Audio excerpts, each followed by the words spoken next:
Yes, people, welcome back to another stream. Hopefully, you guys are all doing well. Smash the likes. Make sure you guys are subscribed to the channel. I've got Amos and Hugh joining me. It's been a long time, lads. I feel like you've been avoiding me, innit? You know what I mean? What's been going on, guys? What's happening? It's the trim. It's the trim. Can't be seen. Amos has been doing the tour of Ireland, man. Amos has been coming over here all the time now, and he's put all his you might as well move there, bro. Honestly, I feel like get permanent residency. Feels that way. You good, yeah? All good, man. All good. In serious though, the trim looks ace. So yeah, fair play. Trim Pulling it looks off. good. Trim looks good.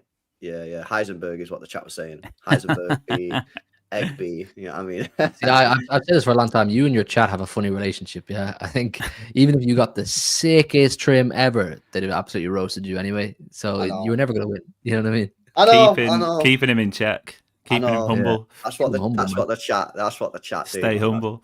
To be honest with you, I'd expect nothing less. I'd be a bit disappointed if I didn't get roasted on that first stream. Do you know what I mean? Nah. You know what I mean? It had to be done. Infantino. Today I feel LB. Mad. But yeah, anyway, hopefully you guys are all doing well. Smash these likes up on the way and make sure you guys are subscribed to the channel as well if you're new. 6 weeks now, lads, until City play again, unless they announce any pre-season games, which obviously I don't know if they are going to do. There's been nothing announced so far. But Amos, let me start with you. We're out the Club World Cup. From what you've seen, the transfers obviously that we've made. So, like, how are you feeling right now in terms of like getting the Premier League back? Do you think there's still work to be done in terms of transfers coming in and sort of like performances, or do you think that you're sort of happy with what you're seeing? Where are you at with that? Yeah, out of the Club World Cup, I think I said it on Twitter. If you can't win the competition, for me, the best outcome is going there, banking, 50 odd million quid, and doing a runner, because City have got the big break now, and I genuinely think, it'd been nice to get an extra 40 million if you go to the final or whatever, but if you're not going to win it and you stick around to semis and the final, you eat up half the summer, the players only get 2 weeks break, something like that. I think it could have been detrimental next season. So I think it's would have loved to have won it. I'm not going to sit here and say that it didn't matter, because it obviously did, but I reckon saw some good stuff. I think that game against Al Hilal showed us that all of the talk about being back, quadruple, sextuple, whatever tuple you want to win next season, that ain't happening yet, because there's still work to do. So decent, a nice sort of circuit breaker, I reckon, in between the Prem season. Got some new faces in, bit of a confidence booster. The players were able to bond, new coaches, everyone felt a bit happy for a few games. We had some fun, get home, have a month break, and then attack the Prem next season. Yeah, I do kind of agree with that. Like, in terms of like you either got to win it or get knocked out early, because there's no point in getting to the final and losing and having 2 weeks. I think if you get knocked out, because I think the final's on the 16th, right? 13th of July, so it's 2 weeks. So it's a week on Sunday. Sunday. Right. Yeah, so it would have been. It's another 2 weeks basically from when City played. It's another 2 weeks. So then you got to give the players at least 3 weeks holiday, because that's FIFA rules. Which means you're looking at 1, 2, 3. You'd be back on the 4th of August. Yeah. And the season, our first game's on the 16th, so we'd have less than 2 weeks. Saturday night, innit? Yeah. So it's one of those where you either needed to win it or kind of get knocked out early, man. And I'm with you. I'm disappointed that obviously we got knocked out, but at the same time, we've seen some nice stuff. We've seen some concerning stuff in terms of the game against Al Hilal yesterday. But we'll see how we get on. Hugh, what are you saying in terms of what you've witnessed so far and the transfers on that? The transfer side of things, I'm very happy with, and I think that was my only real area of interest this summer. I think I said to you on this show like a couple of weeks before the Club World Cup started that I just don't particularly care. I watched the Wydad game and I watched the Juventus game.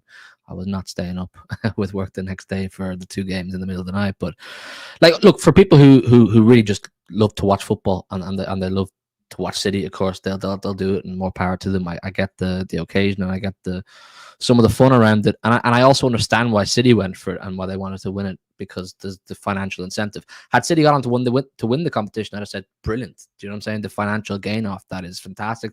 That's only going to benefit us. But I promise you, Salman, it's not cope.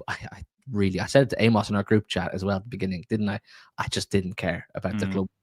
We had a bit, not a Barney, but we were a bit of a back and forth, because I was like, the thing for me was I felt like heading into it, you take what you want from it. If you're not bothered about it, sound. But if you are bothered about it, then sound at the same time. I was sort of somewhere in the middle, like seeing the new players. Phil Foden back in form for me was probably one of the other benefits as well. But I totally understand why people were just like, yeah, can't be bothered.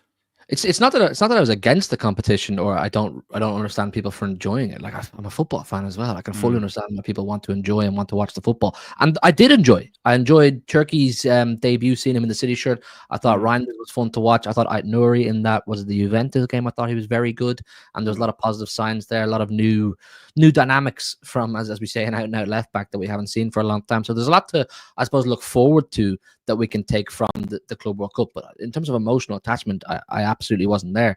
My comfort I'm taking from it now is, yeah, we got the financial game, we did, but the players are getting a proper time off. I think I don't even want to bang the drum too much about player welfare, because it seems to go over a lot of people's heads. But I don't think it's appreciated enough how much work, effort, and mental strain is put on footballers throughout the year. Anyway, throughout all the competitions, the criticism, the attention, the pressure to win, and then they're going out to America to compete in a brand new competition. I was like, they probably don't need it. And then people will say, oh, they're paid well and they're professional athletes. Like, they're still human beings. Do you know what I'm saying?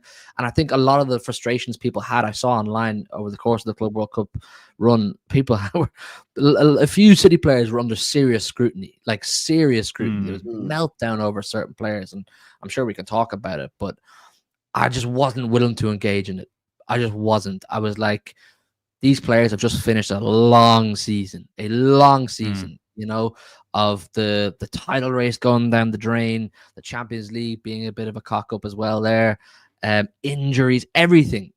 So whatever fatigue they're feeling now, I think that we saw quite a bit of it in the Club World Cup. I do. I don't think we saw. I only really watched City. I didn't watch any other club, but I knew by watching City, this was not a City who were 100% motivated or really wanted to go and do this. And I think on a human level, that's totally understandable. So, look, we took our, what you say was 40 million or something like that. That's cool. The players get a month off now. And I think that's going to be invaluable in the long run. Like, do you reckon, just hypothetically, if we get to say November, December time in this Premier League campaign coming up, and City haven't had a great start, or it's going poorly, or things haven't clicked, I know fine well people would still refer back to the Club World Cup and go, oh, maybe, getting that far in the competition and not having the time off has come back to bite us in the arse. So now Pep did that before he's in the week. He said, come November, come December, we could be destroyed by it. And I don't think, like now, if City are not doing well in November and December, it's not going to be because of the Club World Cup, which, like you say, if they had got to the final, then you would have been like, Jesus, this is heavy. I think they have no excuse now. They have a fantastic opportunity to prepare for the upcoming Premier League campaign. There has to be that pressure and desire to want to get back to where we know we've been. Obviously, there may be more work to do in the transfer side of things. We can talk about that. But as far as preparation for the season goes, we have a good opportunity now. We have a good run at it.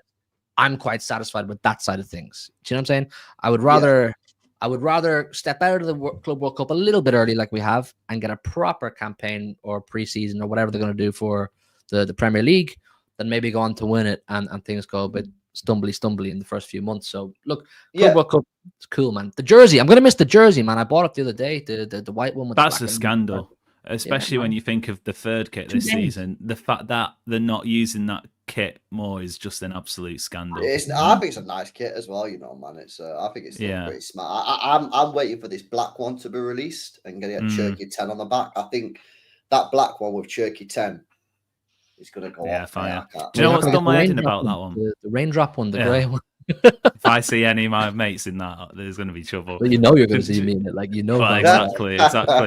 Already planning for it. The only thing that's done my head in about that black one, because it is stunning, but I reckon it would have been even better if they'd have put some sort of like St. Mark's of Gorton reference on it, because it is obviously class, but just a little nod to that I think would have been like 11 out of 10. Yeah. Yeah, no, interesting. Yeah, no, but back to what Hugh was saying then about the rest. Yeah, I was speaking about this today. I mean, there's no excuses now for a slow start. I mean, we've got 4 weeks off. The players are going to have 2 weeks pre-season. That's more than enough time, especially given how, they've only got 4 weeks off now. And the players these days, it's not like they said today, it's not like these players going on a turkey, mate, all-inclusive buffet. Yeah, scanning like 5 sausages, 3 eggs, 5 bacon, two toast, 3 toast, croissant, beans. Do you know what I mean? Like Stella's on fucking floor. Yeah, that's not how it works, mate. You know what I mean? These players go on holiday, yeah. They're training. I seen a video on Mara's Instagram today, yeah. Obviously, it's not true without me mentioning Mara's. But I seen a video of Mara's today, on his off time or whatever. Yeah, on this boat. Yeah, mad. It looked like he was on a boat and he was fucking running on a treadmill. It's like this is how it works. You know what I mean? So the players will be fine, man. There's no excuses for a slow start, man. But that's what they show us on Insta anyway. I know. What we don't see is all the other stuff that goes on. The Krispy Kremes. Where are you boys out with the outgoings? Because obviously we've made a couple of incoming signings. Obviously, they're looking pretty good. Like Nori, Reinders, and Cherky. But this squad is in need of a couple of players leaving, maybe more than a couple of players, if we're being completely honest. Jack Garner said that Viana is in complete control of all departures from Manchester City this summer. Apparently, Tiki has got no input in this. This is all Viana. Amos, let me come to you. How many players do you think that we sort of need to be looking at letting go? And what sort of names do you think need to be departing? Jesus, how long have we got? I think to start off with that Hugo Viana news, I think that's massive because that's a guy who's coming in who's got no loyalties at all to any of these players. Haaland, Stones, Walker, Ake, whoever it is, they all start on the sort of a base level. Obviously, Erling Haaland isn't going to go, but you know what I mean. I think who needs to go? Well, obviously Grealish, Walker. I guess you could chuck Calvin Phillips in there as well. James McAtee. They were all the people who weren't with the Club World Cup squad. Those who are with the Club World Cup squad, I think we see a loan for Echeverry, annoyingly, because it'd have been nice to keep him about. But you look at midfield, it's stacked. He's not getting any minutes. And obviously homegrown registration. I think I would be stunned. I would be like, my jaw would be on the floor if we don't lose a defender. Be that John Stones, Akanji, Nathan Ake, or even... Who do you think is going to go at the centre-back position? Because I thought weird. John Stones was nailed on to leave, but he's just come out and said he ain't going anywhere. I mean, yeah, he's saying that, and I imagine he's saying that because he's probably got a bumper contract at about, 200 grand a week for a year, and he can maybe get a signing-on bonus if he leaves on a free. So I can see why he'd want to stay, and I can see why, Ilkay Gundogan is another one.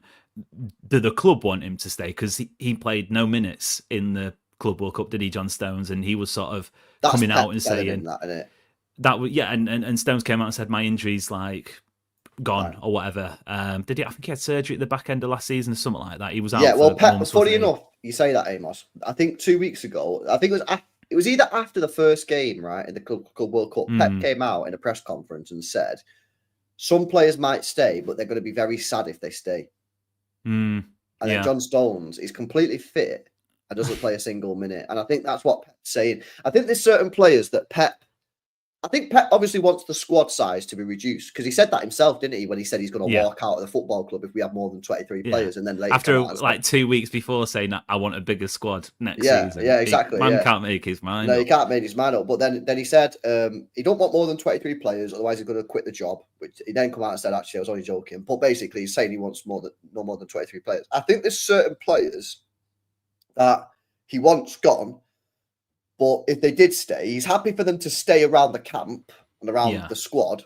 But at the same time, he's going to make it very clear to these players that they're not going to be, part of the team. And I think obviously John Stones is clearly one of those players. The fact he didn't play a single minute in the Club World Cup when he's been completely fit indicates that is the case.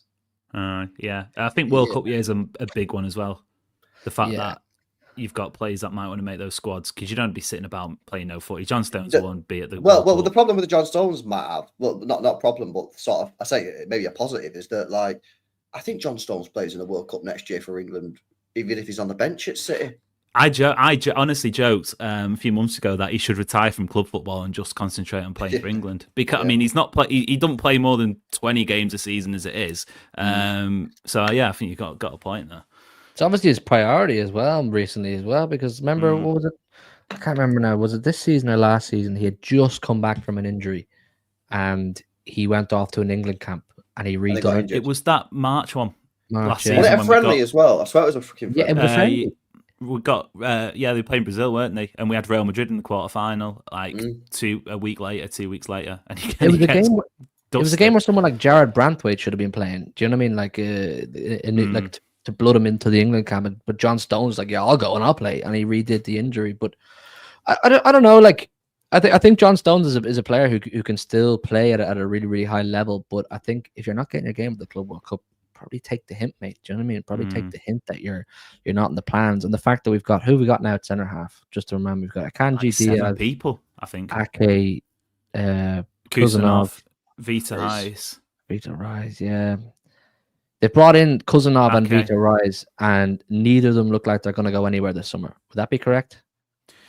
I think it's maybe still a in the loan opening. for Vita Hayes. Well, Maybe. apparently though, the current rumours are that Pep thinks Vita Hayes is now above Huzanov in the pecking order. Above Cousin. Oh, jeez. That's the sort of rumours that I'm hearing. Whether that's true or not, fuck knows. But I mean, neither of them played, to be fair, so it's difficult to. the thing that you've got is right. You for me, we need to make a decision on these two centre backs in Vita Hayes and Abdelkader Huzanov. Of do we actually trust these guys? Yes or no? It's a very simple question. Is that there? Yeah. He froze me then. You need to ask that question. Do you trust Vita Hayes and Abdelkader Huzanov? If you don't, loan them out, and then I've got serious questions about why you even bought the players in the first place for £30 million a pop.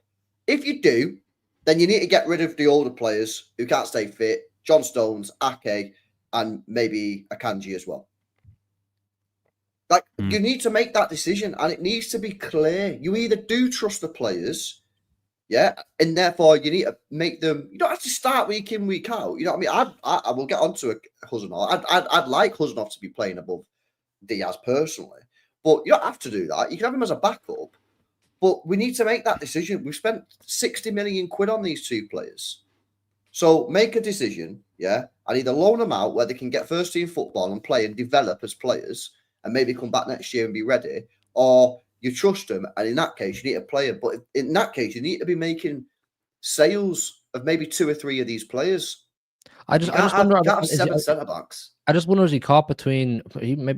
Pep obviously knows more than us, but I just wonder, is he caught between, like, does he want to go full rip the bandage off and trust all these new players we brought in from January and the summertime, and phase out the old guard altogether? Or is it a case of he still wants to kind of rely on that old guard a lot? Like, I didn't watch the Al Hilal game, but am I right in saying Gundo started? And there was some people being like, why? You know what I'm saying? When you have Nico G, you have Reinders, you have Rodri, you have all sorts of midfield options really available. But Gundo, like, why? Do you know what I mean? Gundo, you would think, is not going to be someone we're going to, if he's here come August, we're not going to heavily lean on him. So what's the purpose of playing him in a fairly high stakes game by Club World Cup, context? So, like, you can apply that same conversation, that same question to the centre halves. Is Pep going to, if he keeps Stones and keeps Ake and keeps Akanji, is he going to lean heavily on these guys and kind of just disregard Huzanov and Hayes? Because if he is, loan them out. Don't just keep them sitting on the bench. That's an absolute pointless exercise for them in their development. I personally think this coming season anyway is going to be somewhat of a transition season. And that doesn't have to come with a negative connotation. I think you can have a successful transition. And I just mean in the terms of new personnel, new systems, even small things like having a left back there. So if you're going to go full transition mode, it's probably the time to put a bit more responsibility and give the Huzanovs and Hayes a bit of time in Premier League football to bed in. But I don't know, does time allow that? There's pressure to win games from the off. Does Pep want to do that? But the responsibility. Well, yeah. But the thing is, for me on that point here, because there is pressure to win the games, yeah. But at the same time, you need to be buying players that can handle that pressure. Then, and this is where, for me, we have to make a decision as a club, and Pep has to make a decision as a manager. And this is where there needs to be a connection between Viana and Pep, because if if Viana's buying these younger players, and whether Viana thinks these players are ready now or already thinks them ready in 18 months, but Pep looks at him and says, I'd rather play Akanji, then there's a disconnect. And the problem is then, if we don't end up loading out Huzanov or Hayes, and they're never playing, are they developing? And then you're stagnating their growth. And then they might not get to the levels that you need them to get to be playing week in, week out. So for me, I think there's a decision that needs to be made at the football club this summer in terms of how are we going to deal? How is Pep, he's the manager, is he going to trust Abdulkadir Huzanov and Vita Hayes? Yeah. And if he's not, loan them out. Or maybe Viana, like, again, who has the say on the squad? Can Viana go to Pep and say, I bought these two players, Hayes and Huzanov, because they're good enough for the here and now. So I'm getting rid of Aken, getting rid of Stones, and getting rid of Kanji. Deal with it. Does he have the authority to do that? We don't know. Does he have? Do we know if he's got the authority to do that? Because that would leave you with Gvardiol, Diaz, Huzanov, and Hayes, which is probably enough. I would like to think that Pep has the majority of control over the players that are in his squad. I would like to think that Pep at this stage. Isn't that what the sporting director's job is, though? Is to manage the actual squad itself? Yeah, but it isn't the kind of word over the last few years was that the longer Pep was at Man City, the more kind of open dialogue and balance there was between Tiki and Pep as to who's in the squad. It wasn't just the sporting director saying this is who you have, this is who you don't have. So I would think, look, Viana's come into a club with a smaller reputation than the manager, like a lot smaller. Pep is the god at Manchester City. So is Viana the type of guy to come in and start telling Pep what's what and this is how it's going to run? I think Viana kind of has to have a bit of an open communication line there. True, but then Viana can be made to look a bit stupid here, Bill, because if Pep now doesn't play Huzanov or Hayes and they don't get loaned out, and Pep's leaving Huzanov at home when we're playing a Premier League game in the Tribune or whatever Pep says, yeah, then people are going to ask questions and say, hang on a minute, why have you spent 30 million quid on a player that's you've left at home in Manchester when we're playing Bournemouth away? So this is where I think, again, that conversation between Pep and Viana needs to be connected. I know we don't know if it's connected or not, but it needs to be there. But something's got to give because we've got Gvardiol, Diaz, Hayes, Akanji, Stones, and Huzanov. Far too many players. So players need to be sold, and players potentially need to be loaned. I don't know about you guys, and maybe we can have a conversation about this in the chat and get involved. I don't like the way we've kind of operated for the last year or two with just mixing and matching every single week. It's literally Pep roulette, the old joke. You don't know who the centre half partnership's going to be. You don't know who the two wing backs or inverted full backs or whatever they're going to be.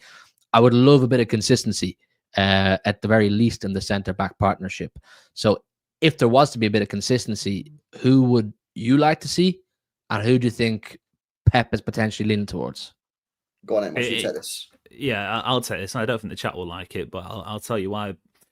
City's best centre-back partnership is Gvardiol and Diaz, hands down for me, in terms of the balance, well, I say that. If John Stones was fit, it'd be Diaz and John Stones, but John Stones isn't fit. John Stones probably won't be at the club. The thing is with Diaz, we mentioned it at the top, he's obviously had a bit of a rough season, including that Al Hilal game, was getting absolutely smoked on the counter-attack. The issue is, he's just come off the back of a genuinely horrifically taxing season physically and mentally. He is still one of the best centre-backs in the world when he's fit, when he's chilled, when he's got you have to say, you might look at the centre-halves and you might say they're underperforming, but a lot of it is what's happening in front of them as well. Defenders, like a little bit like the goalkeeper, defenders have the finger pointed at them because they're the last line, but a lot of the time, goals can be stopped in midfield and at times even in attack. So I think Gvardiol and Diaz give City the best balance. Give Diaz a month off, like a lot of these players. Let him come back, let him come refreshed, and he's still one of the best in the world. And what do you make of this point from Aaron, Amos? The high line. Yeah, exactly. I think it's a fair point. If you stick Diaz and isolate him 1v1, it's obviously a weakness. That is why, personally, in my setup, I'd have him next to Kusanov. I mean, I think if you have the Ait-Nouri on the left-hand side, you sit Kusanov in as a sort of, not necessarily right back, but a little bit like a right centre-back. There's your legs. There's your pace. Obviously, Gvardiol isn't Kyle Walker levels of pace, but he's certainly more of a spring chicken than Akanji running backwards or Gundogan ahead of them running backwards. I think the Al Hilal game fried my head a little bit seeing some of the individual criticism, because like we said, the long season and whatnot, but as well Bernardo and Gundogan pivot in front. Of course you're going to be looking shaky at the back. I mean, this is it, come Amos. This is it. I'm looking at it, I'm saying, with players like Reinders and players like Rodri, I would like to think a lot of the aim of the game is to not have players like Diaz isolated. You know what I'm saying? Like, there are uncontrollables in football. And I think the point you made about, if Diaz is isolated and he's one-on-one with a really pacey attacker, of course he's going to get burned. I think that applies to like 95% of centre halves in the world. You know what I mean? Yeah. And look, once again, like the Diaz one, I woke up the next morning, obviously having not watched the match, and I saw my timeline, people like, Diaz out, Diaz out. I was like, what the hell's he done? Has he shot someone over there? Like, what the hell? He'd scored out 6 own goals on purpose. I was like, what? Ruben Diaz? Like, I'll be the first to admit, Ruben Diaz for 2 seasons hasn't been the Ruben Diaz that we fell in love with. But I'm not willing to step into the bracket of this is who Ruben Diaz is now. I've watched him for what was it? It would have been 3 really good years, I would imagine, before the last sort of 2 bad years. Wasn't it? He's here 5 years now, and I think there's so many variables surrounding why Ruben Diaz hasn't performed well. Injuries, different centre back partnerships, outgoings, incomings, all sorts of things going on. And then there's also the fact that Ruben Diaz, when he's fit, plays all the time. He's one of the main centre halves for Portugal. Whenever they play, he's always on the pitch, and then he'll play for Man City against or beside who he probably doesn't even know on a week-to-week basis who it's going to be. So, look, a bit of stability back on the team, and like I say, it goes back to the point I made, consistency. I'd say if you gave Ruben Diaz a consistent centre-half partner, whether it's Kuznov, whether it's Vardy, or whether it's John Stones, I think you start to see Ruben Diaz start to come to life again. But I think a lot of the criticisms of Ruben Diaz you can give to a lot of players. I think a lot of players have been poor for 12 months, 18 months. I think Man City as a team haven't been good for 12 months. Do you know what I'm saying? So it's easy to look at Ederson and Diaz because they're big names. They've been around for a long time and nitpick at them. And we'll talk about Ederson because I'd like to at some point. But I don't know. The centre half thing, I think, to go circle right back to it, something does have to give. You can't keep 5 or 6 centre halves in a team and, 3 of them sitting on the bench, 2 of them sitting back in Manchester on our Premier League match week. So, how many do you rate they keep? Like, what is it, September 1st, the transfer deadline? We've got, is it Arsenal or United the first game after whoever it is? What do you rate City centre back department looks like for that game? What do I think it'll be? Not in terms of the 2, in terms of the squad. Well, I thought John Stones was certain to leave, but now he's saying he ain't going anywhere. I think Stones goes because I think Pep would rather Ake. Ake's still homegrown. I think John Stones goes. I think John Stones will go, even though he said he's not going. I think he will go because Pep is going to make it abundantly clear to him that he ain't staying. And then if it was me, I'd probably get rid of Akanji, I think I'm the same, but I just don't think that's happening. And I've changed my mind on that because I don't know. He just doesn't do it for me, man. You got to remember about Akanji is people forget with Akanji is like he was a very average player at Dortmund. Yeah, he was bought for 15 million, and he was bought as a 5th choice Manchester City centre back. That's what he was brought in to be.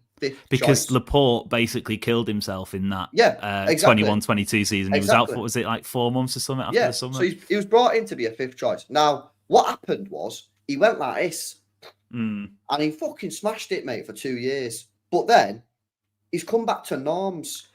Now, some people think, that this performance from Akanji is going to go back to that treble year. I don't see it. I think it was a purple patch. That I agree. I think he was just at the normal level, and then in the treble year, and then the year after, he went up, and then he's just come back to. I don't think he's a shit defender. I think he's a good defender. But the point is like I don't think you're ever going to get back to those treble years where he was actually pretty mint, to be honest. So for me, again, I'm looking to the future. I'm looking at Vita Hayes. I'm looking at Abdelkader Huzanov now. I'm saying I want these players to play. You know what I mean? So what I'd do, I'd have 5. I'd have Vardy, Diaz, Huzanov, Hayes, Ake. That'd be my 5. And I'd get rid of Stones. And I'd get rid of Akanji. My beef is with Akanji. I think he is a really suitable member for a squad. Like, if to be fair, if I'm building my City squad, I don't know if I'd get rid of Akanji this summer because he can play centre half. Typically speaking, I know he had surgery on an issue last season, but he has been pretty fit for most of his time at City. Somewhat reliable, can play well. My issue is he is not starting level quality for City. However, his numbers and his appearances reflect somebody who is in that sort of upper echelon of, you know, playing every week. And I'd like, if you got, what does City usually play like? Say 60 matches a season if they have a deep Champions League run. 35 appearances out of them, someone like Akanji per season, I think that's ace. You can't be having every other week he's playing. I just don't think he's sort of... The issue for me, part of it is mentally the switch-offs, you know. We were having this chat again in a group chat today, Hugh. Akanji is, as harsh as it sounds, and I don't want to sort of discredit what he's done because he has been at times amazing, but he's, 2 mistakes off being one of the most hated Man City players of all time with the Champions League final and the Spurs one. I mean, like that he does have them moments, and it's a shame because when he is playing well, when he is playing well, he's really well. Yeah. I mean, it's in it. It's in him, isn't it? The thing is as well about the versatility. I hear Aaron in the chat, about the versatility. He's very versatile, However, if we buy the right players and we have the right squad, you won't need his versatility because you'll have Aït-Nouri, you'll have Ake, you'll have Gvardiol. All 3 of them players can play left back. You'll have 5 centre backs, and we should be buying a right back. We'll have 2 right backs. So you won't need his versatility. His versatility has been needed over the last 18 months because we went into last season with 7 defenders. 1 was finished, 1 was not even a right back, and 1 can't stay fit. That's why the versatility was so important over the last 18 months. But if the club does what it should do and has a good enough squad selection in the defense, the versatility will become less valuable. Versatility is only good when your squad's small or you got bare injuries. Because if you know what I mean? So that's probably what I would do. In terms of who I'd start, I'm still pushing the Gvardiol and Huzanov thing because I don't know if he's got an organizer in there though. Who's taking charge? Maybe Gvardiol, but that's kind of not his. We've not kind of seen that game. That would need to develop into it, doesn't it? Well, this is why I am a little bit annoyed, Amos, about the Club World Cup because I feel like Pep missed an opportunity to really see what this Huzanov was about and have a Gvardiol Huzanov partnership just to test it out. Because I'm looking at Diaz and I'm looking at his strengths and his weaknesses, and I think the weaknesses are quite big in terms of like the vulnerability, in terms of like the ball over the top, as we saw against Al Hilal, right? And this is why I'm a little bit frustrated because something that I've said for like the last months, is I'm not saying I categorically say that Huzanov and Gvardiol is better than Diaz and Gvardiol because I don't know. I don't know whether that's true because I've not seen it. And that's why I wanted to see it in the Club World Cup to test it out. And if it turns out what you just said is true, that there's a lack of leadership and there's a lack of organisation at the back, then cool, put Diaz back in. But I feel like we've lost that opportunity now and we don't know. How many minutes did he play in the Club World Cup? 61. He played against Al Ain, the genuine one of the second worst teams in the competition. Yeah, that's not good. That's not good for Cousinov. So did Vitor Hayes play more minutes than Cousinov? Same. They got subbed off at the same time. Hayes... sorry. Nico Gonzalez, I'm thinking of. Yeah, which is another mad one. Hayes played a full 90. Yeah, Nico Gonzalez played 61 minutes as well. I'll tell you what I do want to see though, and Hugh, you mentioned this before. Whatever it is, I just want us to run the same fucking back two for at least 4, 5, 6 games in a row. If it's Diaz, it's Diaz. If it's Huzanov, it's Huzanov. If it's Hayes, it's Hayes. Yeah? Again, I don't know the player FC, man. I got my opinions on which players I'd pick. If it was me, I'd pick Gvardiol and Huzanov. But if it's Gvardiol and Diaz, it's Gvardiol and Diaz. But something that I want to see is a stable... in an ideal world, I'd like to see a stable back four. But please at least give me a stable back two. Well, you know we ain't getting that until February. Because we never do. Like... that think about the Champions League games. We'll be playing some Azerbaijani farmers or something in some group game, and the squad will be rotated. Which, to be fair, we probably will see these partnerships come along. What is it? February usually we get to see what is the strongest team. I don't think we saw it until probably April time in the treble season. I think Yeah, but see that one. just quickly, Yeah. FG at the same time, bro. We've only seen Gvardiol Diaz like what 8 times, 9 times, whatever it is. So it's not like we've got like loads of data on Gvardiol and Diaz to say, yeah, definitely that's a better partnership. Like we don't know. Like we could play it now and it could just fall off. Like it looked decent, but we've not seen that many. I don't even think they're in double figures. Do you know what I mean? That's where I'm at with it. Anyway, sorry, Hugh. No, it was that that message you brought up there. I was literally just going to say, are you basing the cousin of Vardial partnership over that's what you think will work the best? That's what you want to see?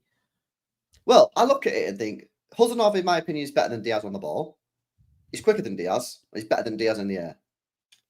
Can I ask this though? Do we have the database to know this?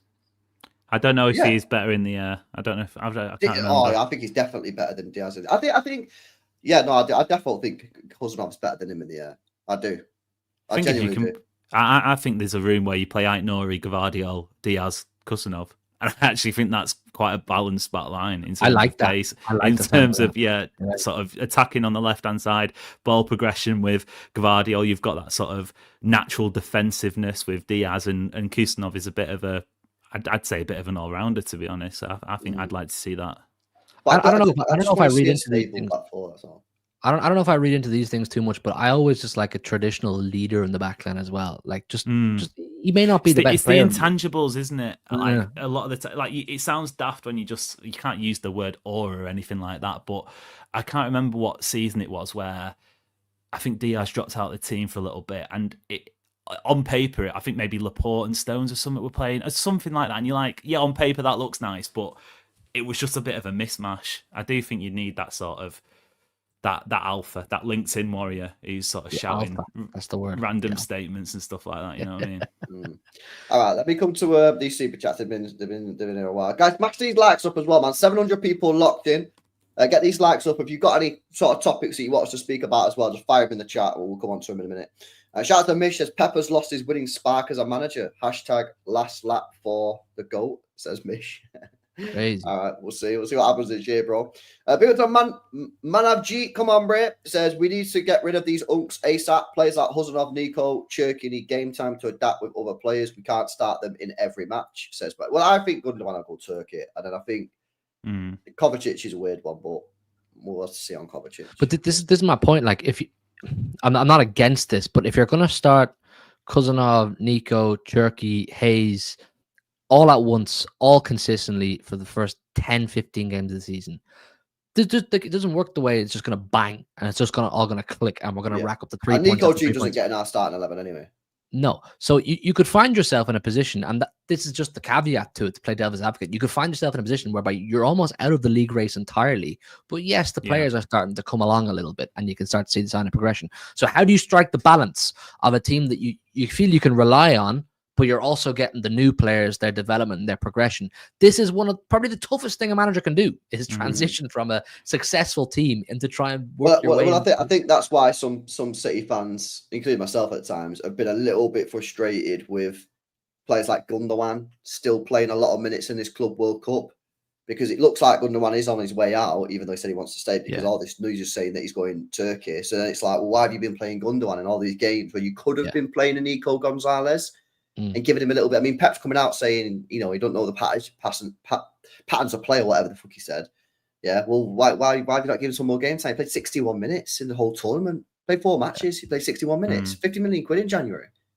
I mean, it's footy, like competitive football is obviously, like we always say Guardiola knows more, but I think the one thing he maybe has been guilty of in the past, and look, I'm using a bad example here because Calvin Phillips was never good enough, but we just, like, how many times did we genuinely see him in a run of games? None. And he probably would have played and he would have been trash, and we all go, yeah, fair enough, Pep, whatever. But it's difficult to sit here and say that when we've not seen Nico Gonzalez, we've barely seen Kusanov, we've practically not seen Vita Heiss, and then he's going, well, they're not up to speed yet, they're not this, blah, blah, blah. It's like, well, sometimes it just clicks in games. Sometimes that's what it needs. There's only so much training. Do you think on a I don't know, like a personal level, does Pep struggle to let go of players that he's had success 100%. with? 100%. Because what the thing is with Pep, yeah, I've said this He before. gave Kyle Walker a 3-year contract extension. Exactly. And the captain gone. He's an extremely loyal person. He's a very, very loyal person to his players. Yeah, and I think when everything's going good, yeah, that's great. But I think, as you saw last year, I think last season is a perfect example. When things are going bad, I think it also is used against him because he's too loyal to players that are letting him down. So when he's 1 winning 13 and he keeps on playing the same players that are fucking it up, and he's then getting the shit, by the way, as the manager, yeah, and he's not bringing in Nico Riley in October. He's not bringing in McAtee in October. He's not playing Echeverry, you know what I mean, in March or whatever, you know what I mean, when we're struggling to break down opposition because he's being loyal to the older players. That's just, it's a trait of him. But this is the thing. You just have to take the shit because when it goes good, it'll build this unbelievable squad morale. And then when it starts to click, bang, his teams are unstoppable because everybody's listening to him. Everyone's, you know, the confidence is high. And that's why he's won, what is it now? 2 trebles, 3 Champions Leagues. Yeah, and that's why Mourinho, so someone said this, whoever said this to me in the chat, yes, absolutely spot on. Last year, if Mourinho was in charge of Man City, he would have been sacked. Why? Because he would have come out and he would cut the players. 1 winning 13, Mourinho would have got sacked. Because he wouldn't have come out and be like, oh, yeah, we'll get through it. Everything will be fine. And that's why Pep was doing that. And he was pitching everybody off when Pep was coming out saying, oh, don't worry, next week it'll be fine or whatever. We'll keep working and all this kind of shit. And then we lost. Oh, we'll keep working, draw. The thing is, Mourinho would have come and said, players are shit, players hanging, players, and he would have been fired because the players would have down tools. And that's the thing with Pep, innit? Different style, isn't it? And they can both hinder you. You know what I'm saying? Like the Mourinho one is going to hinder you because you probably lose your job and you lose your dressing room, and the Pep one will hinder you because your ruthless or endless loyalty to players is going to cost you points. So it's this is just what the top managers have to deal with. Do you know what I'm saying? Like when the expectation is so high and the consistency's been so good for so long, how do you handle it when it doesn't? How do you handle it when it drops off a little bit? So I don't know. Like I said, 10th season, which is a madness in terms of Guardiola rebuilding his team for what, the third time. We didn't see him rebuild a team once at Barcelona and Bayern, and now we're seeing it for probably a third time. So it's only natural, I guess. Is it probably more than 3 now? Is it? Definitely. I reckon, definitely like tweaks, you could maybe say more, but in terms of like genuine, like when you think about what he arrived with in 2016, and you know the Navas, the Sanya, the Zabaleta, etc. I reckon this is Pep 3.0. I also think I wonder just maybe it's a conspiracy of mine, but it's has Pep? No, not here we go. Is Pep? I think we can all agree Pep is probably going to switch up stylistically massively this season, tactically. Yeah, we're going to see a very different Man City. Do you think he held that back a little bit in the Club World Cup on the basis that he doesn't really want anyone to see what he's up to? He doesn't want anyone to see what the plan is. Yeah, it's a possibility because Chelsea, the only Prem team involved, Bayern, Real Madrid, PSG. You know, in terms of teams that are going far in the Champions League, forget Salzburg and Dortmund and Inter and stuff like that. They're probably not going to do it. So I think you're right there. You know, there's only a select amount of teams that are in this sort of this viewing area for the rest of them to be making notes and stuff. So it's possible. I don't know if he's holding it back or whatever, but I don't think he's deployed his full ideas. I think you've seen signs of it. We didn't see the strongest 11 that City have got right now once. Not on paper. No, we've not seen that on paper. But I think you've seen signs of what he's going to be looking at doing. I think, you know, he's going to have the thing that I like about the squad, that he's got at the moment, even though I do think we need a couple more players in, is that he's got these options of playing the Mamouche, Cherki and Foden and just bomb your wing backs forward. So you've got wing backs holding your width and you've got the 3 players in the middle and your striker. And he's still got Savio and Doku. Whereas last year, it was pretty much Savio and Doku who weren't great. And that was it. And it was like... We're still getting Bernardo right wing shifts at one point as well. We were still getting Bernardo right wing shifts. You know what I'm saying? So this is what so I think that... I think this year we're going to see a lot different football. I think Ait Nouri coming in is going to change a lot of it. I think Tijani Reinders as well. I mean, even just the speed of play. You know, speed of play in the midfield. so much quicker, so much more direct, so much getting the ball forward much quicker. I mean, last season, lads, I'm sure you guys were the same. The amount of times I was screaming at the TV, like, fucking forwards, man. Players like Gundogan and Bernardo just passing the ball sideways, man. It was fucking mentally draining. Do you know what I mean? There's a player in space. Sideways would have been good. It was backwards half the time. Yeah, it was like watching rugby. Yeah, I said it all the time. I said it all the time. I said the players are so fucking scared of losing the ball. They pass the ball backwards to the goalkeeper, thinking it's a safe option. But then the keeper would launch it and we'd lose the ball. Do you know what's mad? Do you remember the Arsenal game that Rodri went down in? Before Rodri went down, it must have been about 35 minutes. That 35 minutes was actually pretty sick because you had we were so good. Was it Savinho slipped Haaland in behind, and like City were toying with him. And as soon as he goes off, and it felt like from that moment on, the players were like, "Fuck, Rodri's not here. We can't give the ball away because and to be fair, if they did give the ball away, they pretty much conceded every time." Yeah. No, I mean, our season died there and then, didn't it? But yeah, we were actually in that first 30 minutes, against Arsenal last season. We were unbelievable. We were scary, dominating them, man. We're all over them, man. I remember saying we're gonna blam these today. And after 10, 15 minutes, I was like, we're gonna cook this lot today. And then, as you say, once the big man went down, everyone, I think even the stadium, I remember it was like, oh no, like this isn't good. Bernardo was playing like that Liverpool game in 2019. He was everywhere, and then he just couldn't cover the ground anymore because Rodri wasn't that guy anymore. But that goes back to having a more traditional leader in certain areas of the pitch. Like Rodri is that guy who'd be like, we're going forward now. Do you know what I'm saying? Like he'll play one of those big crossfield passes that are very progressive. He'll drive the ball forward, and once you took that out, I think some players were like, "Whoa, not sure how we're going to get forward now because this guy's not doing it." So, did you? So Hugh, you didn't watch the game. Amos, did you watch the game against Al Hilal? No, not live, but I caught it up. Did you watch the full replay or did you highlights? Yeah, full replay. Did you see the bench when Rodri went off? Funny. They were all shitting themselves. They know as well. They know. The players know that we are cooked if Rodri's not available. When Rodri went off, obviously he was injured or whatever, he picked up a knock or whatever. He just asked to come off or something. I think that kind of got lost in translation a bit, didn't it? Maybe, but when he went off, and he's obviously walking off, the camera went on the City bench, and all of the players were just looking at him like, "Oh my god, please don't tell me you're fucking injured." Honestly, bro, it was the funniest. Like that Vietnam War meme, wasn't it? Where the fellas looking shell shocked. Yeah, it's so funny because the players know, man. The players know 100%. The players know that if he's not fit, we're fucked. And like that's just the fucking way we are. Like if Rodri's not in that team, we ain't winning shit. Like, that's just the way it is.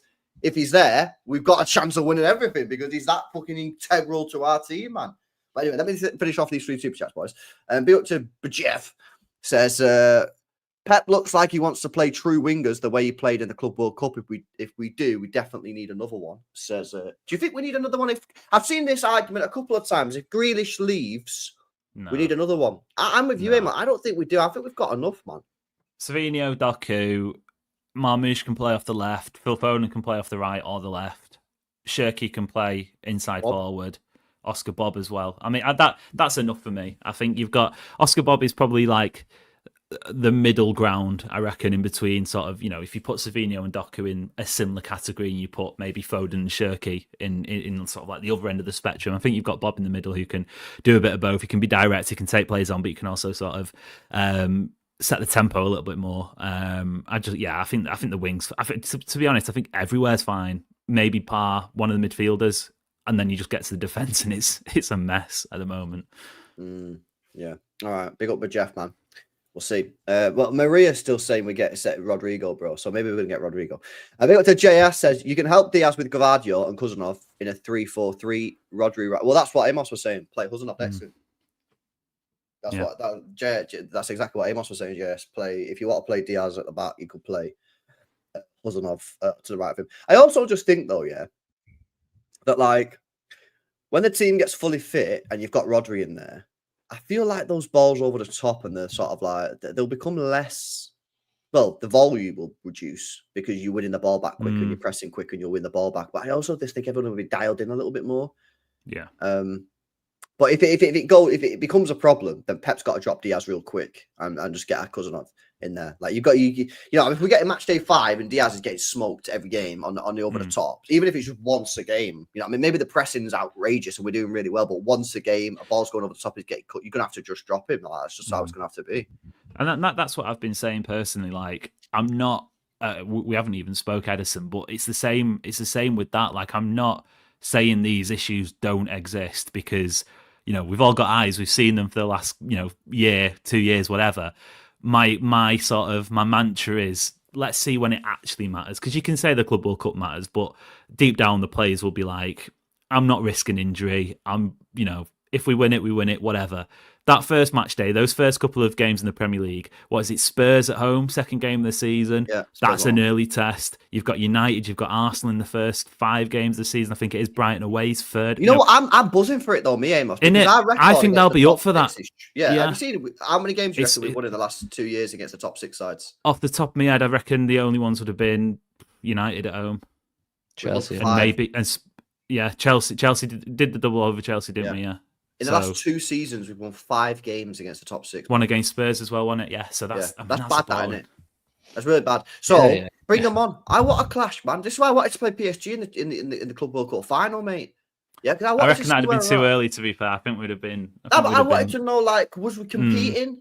Was we just getting battered? Could we get the ball? Could we create a few chances? Like, what was that? Because that game against PSG last year was a fraud, mate. Yeah, I know we went 2-0 up, but it was like we were boxer on the ropes and we just fucking threw a punch and we connected. And then we threw another punch. Connected again, and then in the end, that could have been 7-2 or something to PSG. Oh, it was hanging, like the fact the ref called it early or something like that. Yeah, exactly, mate. So like, I want a clash against these teams, mate, because it'll tell me real quick whether we've improved or not, mate. Yeah, big time.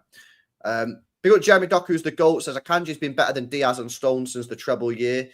Akanji, before he got injured, before he got injured, a lot better than Ruben Diaz, saved John Stones' career. I mean, fairs, respect this. Stop that English bias, you. Yeah, at the same time, bro, I'd say that, Champions League final, Akanji got very lucky, and against Spurs, Ortega saved him. So I respect that. I respect you know, your dedication to defend Ruben Diaz, bro. And I think actually, to be fair, all 3 of us have said John Stones probably needs to leave. so I don't know where that's come from, bro. But I respect your Akanji props, bro. Come on. All right then. Before we wrap it up, you just obviously mentioned the Edison thing. Threats to kill now Manchester City fans are making. One guy's made a threat to kill Edison. Some City fans are in Edison's wife's comment section on Instagram, so they've completely lost the plot. These are not sane people. Do you know what I mean? Where are you guys having this Edison conversation? Fucking, it's insane, bro. I hate it. It's just mad. But where are you at with it, bro? Honestly, kill it. Honestly, guys. Honestly, like, you can want Edison to leave the football club if you want, yeah. But tweeting "kill Edison" and getting in his wife's comment section of her Instagram is you need to fucking sort your head out, mate. I'll be real. Yeah. On a serious note, if you're doing that, you're fucked. You're actually just fucked, mate. I'll be real. Anyway, Amos, what are you saying? Yeah, I mean, just pretty much echoing it. I think you can have a genuine debate. At the start of the summer, I said, if we're doing full rebuild, maybe it's now time for the goalie to leave, because I don't think his head was necessarily there last season. I'd reiterate that point now. If Edison's staying, great. I think he's, overall the best option for City, but his head's got to be there.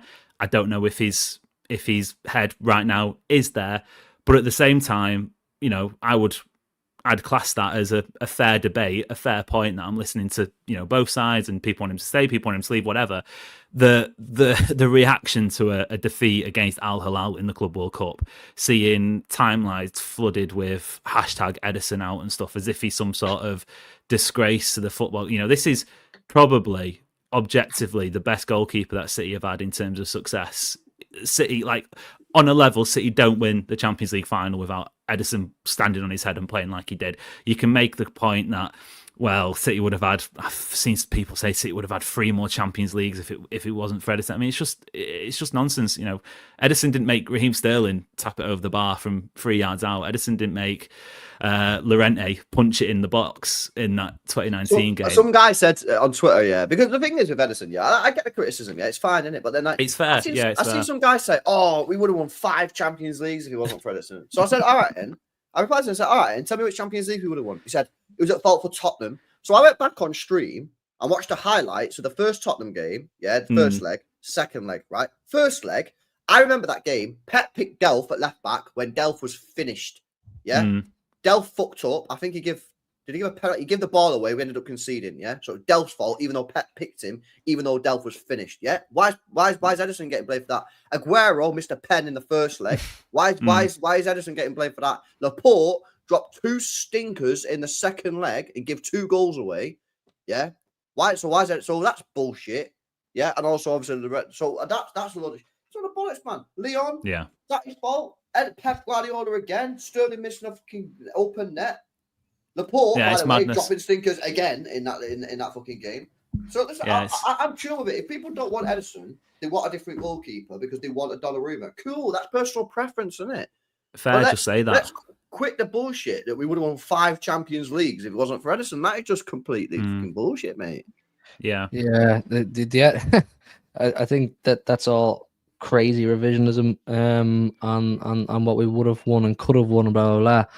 A lot of these people are saying kill Ederson and getting at his wife. To be fair, I just about that. I've only seen one tweet saying that, but I've seen it. I've seen a bit of it. I've seen a bit of it on Twitter. To be fair, so you're not the only one. But people saying that you're also the same kind of people who, when we were winning everything, you were happy to say we're playing the best football in the world and we're the best team in the world. I promise you, we don't play the football we did without Ederson. There was no other keeper in world football during that period capable of contributing football-wise to the team the way Ederson did. You know, the possession-based stuff, the unlocking defenses, the link up with the defenders, the midfielders. That's Ederson. I've always felt he had flaws, and when people did the whole Alisson versus Ederson thing, I was like, Alisson's a better goalkeeper. He is he's the thing is, you can watch videos. Alisson has had bozo moments. Bro, that's the thing. They're the flip side of each other. Like Ederson is an unbelievable footballer, lethal with his feet and that kind of thing, and Alisson's not. If you look at Alisson's compilation of bozo errors, they're all poor passes and poor, footballing ability, but he's a lethal shot stopper. Whereas Ederson probably won't get those, what's it called, the poster saves, when you make the top corner, overhand kind of thing. That's just not Ederson. But I also, with Ederson, I'm looking at him and saying he's also a victim of a whole team performing poorly. If the defense is going to perform poorly, the keeper is going to look bad. If the midfield is not playing well, the defense is going to be exposed, and then the goalkeeper is going to be exposed. It's so easy to hone in on any player. Hone in on Haaland. Why didn't you hone in on Haaland? You know what I'm saying? How many chances did he miss this season? If he had scored those goals, we would have won the Champions League. Maybe 3 more Champions Leagues. Like this is just nitpicking at players who are easy to nitpick at. You know what I'm saying? So, look, if you want a different keeper, cool. I'm not going to argue with that because I do believe there's conversation there. There's definitely debate to be had over who's the best keeper for Manchester City moving forward, even though we don't know stylistically what we're going to look like. But to go in on Ederson that way, the best goalkeeper to ever play for Manchester City, give your head a wobble, man. Well, I think we need to sign a new goalkeeper. I'm for that. Yeah, this is the thing. The debate has just been hijacked with just lunatics. I've no problem talking who's best to play for Manchester City moving forward, but to just disrespect Ederson the way it has been. Do you know what I'm saying? I don't even use that word too often because everyone's like, "Oh, that's disrespectful. You're disrespecting that player." No, you're actually just disrespecting a club legend at this stage. Same with Bernardo. Same with Gundogan. You can want these guys to leave, and don't get me wrong. Plenty of times last season I did, and even plenty of times now. If it's up to me again, like I said, I'd probably go out and get a new goalkeeper. Who that is, that's up for the guys behind the scenes. But there's a way about it, man. You don't sort of hound these. This look. It sounds daft, but this isn't what City have done. This isn't how City treat players. We've always been known for being respectful for players who haven't delivered even half of what these guys have. You can want them to leave, but the way people go about it, I think, is absolute madness. I've come to the opinion now that I don't think he had. I've said this before. I'm so sorry, chat, for me say this a few times, but I do think last year was probably his worst season that he's had at Manchester City. I think there's quite a few players that you could say that for. However, there's just no signs that he's improving in this Club World Cup. In fact, it's got worse. And with the fact he's only got 1 year left on his contract, he's not signing a new deal. You know, it doesn't look like he's committing to the club, so he's going to be leaving on a free next year. I just don't think he's committed, and I don't think we can afford to take a risk and go into the season with Ederson if he's not committed. So, like, unfortunately, from my point of view, because I really wanted Ederson to be our number one and stay, I think we have to make I don't think his head's there. His head's not in the game. And to be fair, I've said that for fucking months. If his head's not in the game, get me a new goalkeeper. I've said that for months. And people are like, I change your mind. I'm not changing my mind. I've literally said that for months. I can take that on board. You've got to get one for me. You know what I'm saying? You get a new goalkeeper. I'm not going to be heartbroken if Ederson was to leave. I'm not going to be heartbroken if Ederson isn't the starting goalkeeper come the first game in August. It's just purely down to what the hell are you doing, going so ham on a player who has given so much. Like, you're quick to forget even simple things, big things like the saves in the Champions League final.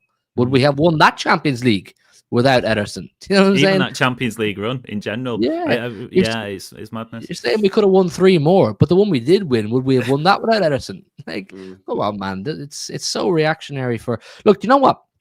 If we had lost a game to Man United in the Premier League, Liverpool in the Premier League, or a big Champions League game, I'd understand heat on a player. Not that level that we saw, but I'd understand heat on a player.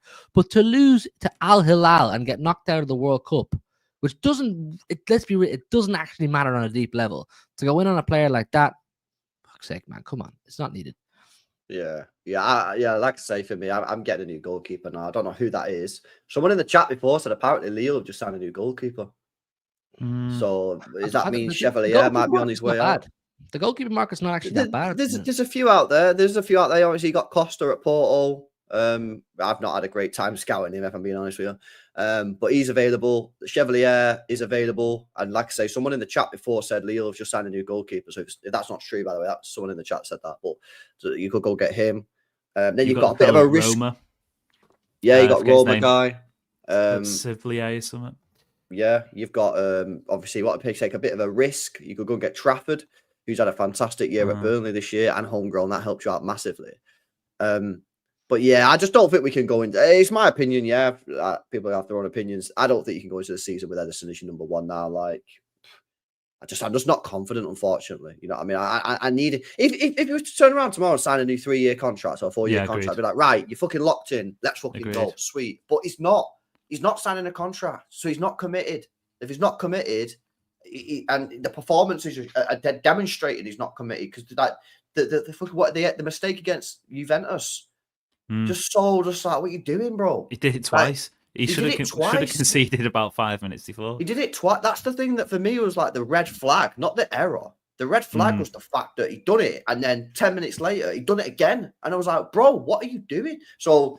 Yeah, like I say, I've come to the opinion now that, and I want a new goalkeeper in that now. I think Ederson for me is done. To be honest, well, if you're bringing in a new one, you're bringing him in to be number one. Obviously, yeah. Do you know what I mean? So you're going to have to shake off one of Ederson. Unless it's, I said months ago, I wouldn't mind seeing Ederson stay for a year, bring James Trafford in as the backup, but you know James Trafford is pushing him because he's a top quality young goalkeeper, and have it as like, here's your year to get ready.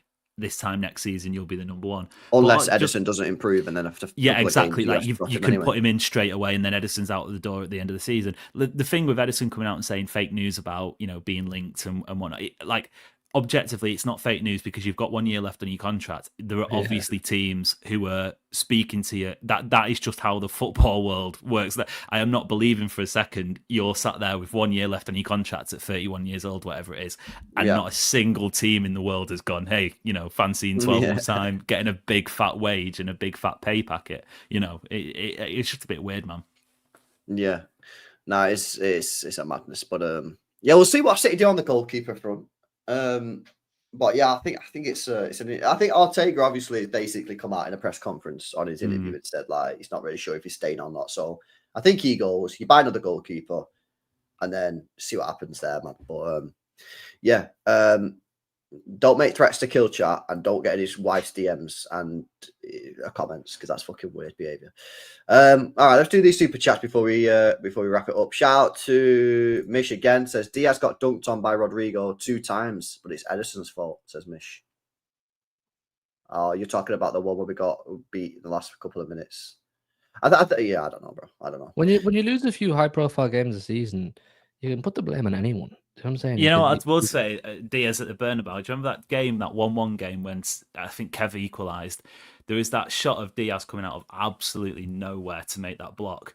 I think who would it have been at the time? It might have been Rodrigo actually getting a tap in at the back post, and he literally flies in and blocks it. So it swings and roundabouts, man. You can pick out moments, but for every moment, there's probably 2 or 3 that a City player has stood on the head and been incredible. Facts. Big up AK says, long time see Hugh. How have you been? Bro? Been good, man. Been busy enough at work, but I think I said last time I was here, Joe gave me the here we go. He's out of hibernation and he's getting ready for the new season. So come on, I'll be back. I'll be back, man. Glory hunting. City are back. Hugh's back. Yeah. I'm just gonna go full clickbait mode, man. Kill Ederson. That was you. That was you in the comments. Okay, no. Big up AK, man. Big up, bro. Big up Flaws says it's shocking to see the so-called fans heard abuse Ederson online. Well, let's say we go into next season with the same 2 goalkeepers. How would this affect him? Well, the thing is with Ederson, I think he's very I think he gets sees this shit. I don't think he likes it, and I think that's one of the reasons I think he spit his dummy out the last season. We won the league because Ortega made that save, and then obviously everyone was saying Ortega won us the league, and I think he probably thought, hang on a minute, fucking hell, he made one save that was granted a big save, it was very important, and if he doesn't make that save, we don't win the league. But at the same time, I think he just I think he was a bit, and then apparently my mate at the stadium on the day, he said Ortega got like a bigger cheer than Ederson. Not obviously people weren't doing it consciously. It was just obviously 2 weeks, like a week. 4 days. It was 4 days earlier. It was the Tuesday night, and this was on Sunday. Yeah, and I think he just got I think he maybe just thought, hang on a minute, what the fuck's going on here? But it wasn't intentional. It was just guy was just deeping it too much a little bit, to be honest. And then imagine he's watching this. Imagine he's in the stream. Bro, it is what it is, bro. Edison, if you're in a stream, it's not that deep, man. Bro, sign the contract. Yeah, 3-year deal, 4-year deal, and let's lock in and let's go win some more prems and shit. Yeah, let's lock in, man. Sign the contract. Sign the contract, big boy. Come on, man. Sweet. All right, just before we go, there is a little bit of news breaking from Fabrizio Romano about Denzel Dumfries has a 25 million euro release clause. Talk to me, lads. What are you saying? This guy, by the way, Champions League. Yeah, obviously not the final, but this guy against Barcelona was unbelievable. Absolutely unbelievable. Now, I said, I remember watching this guy chat in the kind of watch along for the Inter Milan Barcelona game, and I remember saying this guy's sick. And the chat was saying he is good, however, sometimes he drops absolute disaster performances. I don't watch Inter Milan enough to know that. But listen, if you can't get Livramento because of the price, and you want a little bit of a short-term deal just to buy you a bit of time, this guy's 29 years old, 25 million, have a couple of years, 2 years, 3 years maybe, and then maybe in 2028, 2029, you go big for the next big right back. What are you saying? Would you take this guy at City on that? You know when we talk about players who you haven't seen a huge amount of, but whenever you do watch them, they're rubbish. I haven't seen a huge amount of Dumfries, but whenever I do watch him, he's sick. So it's that's basically what I've seen. It's the opposite of what normally happens when I do scout alongs. This guy's fucking beast. Yeah. Even for the Netherlands, he's been absolutely class whenever I've watched him. So my opinion is obviously biased because I've only seen him look absolutely class. But if people say he has clangers in him, then he has clangers in him. But I mean, look at that price, 25 million euro, so 20 odd million pounds. It's nearly risk free at this day and age. What's that in pounds? 20 mil? 20 quid. Yeah, 20 quid. Jesus, 20 million quid. May as well be. I'll fucking pay it if it's 20 quid.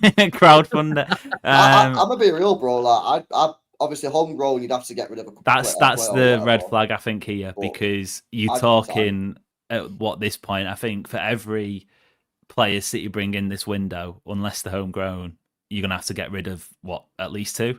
So there's going to have to be a -1 swing on incomings and outgoings, if not more. Well, assuming more, it will definitely have to be more. But in terms of the homegrown. I don't know if he moves the needle enough from Matheus Nunes, to be honest, and that sounds wild, but everything you get with Dumfries is in the attacking third, mainly in the attacking third. You know, he can lock in defensively, not consistently, but he can lock in defensively. I just don't know if, like, obviously he's above Nunes and maybe a step or two, but in terms of that, is it worth it long term with your squad planning? I don't know. I still think City should. I don't think they will, but I still think City should go big on Livramento because he ticks boxes for a decade and many of them. Just cross my mind. If you go and get a Dumfries or a Livramento, does that not almost guarantee one or both of Hayes and Cousinov have to go out on loan? Oh, well, it would. Yeah, absolutely. Well, it would mean at least one of Ake, Stones, or Akanji would have to go, guaranteed, and it means that one of Kusanov or Hayes would have to go on loan as well. Damn, I don't know. A lot of gymnastics. Or Nunes going. Or Nunes going as well. Nunes, yeah, forgot about Nunes. That's a lot of surgery. Do you know what I'm saying? It's a lot to do at once just to bring. Probably good that City got knocked out of the Club World Cup because the amount of stuff that this Hugo Viana and Pep and the squad have got to work out. I mean, not a lot of time when you boil it down. 6 weeks to get transfer deals done. Outgoings are notoriously the hardest, especially with City's wages as well. This could be, like you said before, LB, players sat here who don't necessarily want to be. Yeah, we'll see, man. I still think we should be looking at Livramento because he can play left back, right back, and he's homegrown, and you've got him for 10 years. Pay the money, man. If you can't get him out for the price or whatever, they refuse to sell. You won't go far wrong getting Dumfries in for a couple of years. Just put him on, sign him 20 million quid. Yeah, and just say to him, listen, we'll give you a 3-year contract, 3 years, go Saudi. Isn't it? Keep him until he's 32. And then 3 years, let him go on a free, Saudi, done. And then we go big then for a fucking right back and get the next guy. Or maybe you know, let Fernandez at Porto have this year state. And if he slams it this year and he's looking like the real deal, yeah, then you go and sign him and then maybe loan him back to Porto for a year. And then you just do Dumfries goal. You know, I don't know, man. I just think that, like, at the end of the day, lads, yeah, this guy might not be like fucking Kyle Walker Regen or like Dani Alves, but he's a good right back. And I think, you know, people need to be real here. The right back market is dead. It's dead. Do you know what I'm saying? Like, people are out here, it's like Livramento, who's only been playing football for a few years, talk about 70, 80 million. Yeah? We're talking about Ben White. I was on fucking Hossam's channel today. I said the right back market's dead. And they go, no, it's not. No, it's not dead. I said, go on then, give me 5 players. You know what they said? Olaeno, fucking Ben White and Munoz. I said, what the fuck are you waffling about, mate? I'm talking worldwide football and the best right backs you've given me are Aino, Munoz, and Ben White. Are you taking a piss? Like, don't get me wrong, I think Munoz is a great right back. He's had a great year. I think he's the best out of them three, to be honest. Exactly, but the point, I'm not, yeah. That's the best we've got. It's not great, though, is it? In the market. As someone's just said on the chat, I think City missed, like, not getting Gusto, giving Walker that contract and not getting Malo Gusto, will, for me, look like even bit of a stinker. Timber, mate. Timber, he's a player. He's such a good player, Timber. Fantastic player. He really is a good player. Yeah, they've got a good in there. Yeah. All right then, boys. We'll wrap it up there. Big up to you guys for joining, man. Make sure you guys are subscribed in it to these guys' shows, man. Obviously, you got City Ramble. Joe's on there. I mean, I know you guys love Joe in it, so make sure you're following up that one. I got mistaken for him yesterday. It was shocking. Oh, how did that happen? Someone said something like, "Oh, you stupid local fan, go and support Oldham or whatever shit club you support." Oh, like I see. I saw it. Yeah. I saw it. I saw the tweet. That was a new low. Yeah, that's crazy. And yeah, big up HMTV. You know where it's at, man. All right, and big up to you guys. Make sure you drop a like. Make sure you guys subscribe to the channel as well. If you're new, if you want something else to watch, go and check out the video, the live stream that I did this morning with Nobbins, which we deep it very much, man. Pause. So go check that out if you want to. Smash a like on the way out, and we'll see you in the next one. Peace out.